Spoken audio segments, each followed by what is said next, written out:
Goftani farganne jaalalasan bilisumne gidera keenya raanfanne.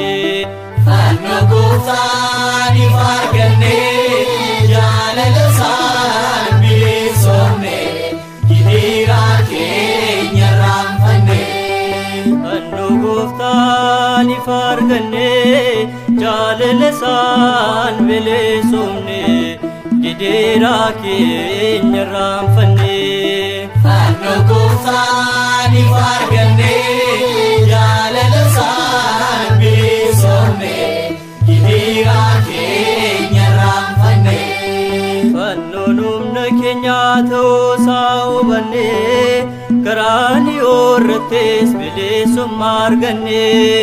Jaalalli ijoollee isaa Gooftaan injifateera sanyiin Addaam hundeeffatee ba'eera. Fanno goftani farganne jaalalasan bilisumne gidera keenya raanfanne. Dhugaadhaaf amanteen onneerraa yoo ta'e gideraaf dhiphinne amma mosoo ga'e.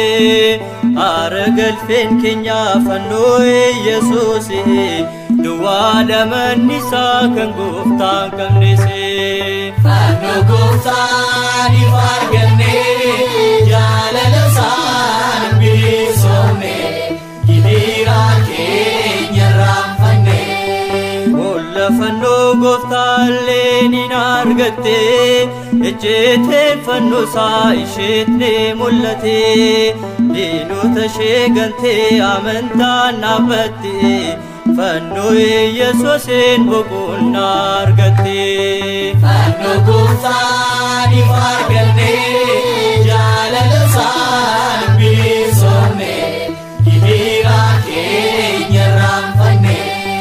Du'aa kan nu kaase fannoodhaan Gooftaane mormaan diina keenya hundumtuu badane. Humna arganneerraa fannoo Kiristoosiin isaan injifannaa diina daabiloosiin. Fanno goftani farganne jaalalasan bilisumne gidera keenya raanfanne. Fannoon humna keenya ta'uusaa hubanne karaan irrattis bilisummaa arganne. Jaalalli ijoollee isaa Gooftaan injifateera sanyiin Addaam hundeeffatee ba'eera. Fanno goftani farganne jaalalasan bilisumne gidera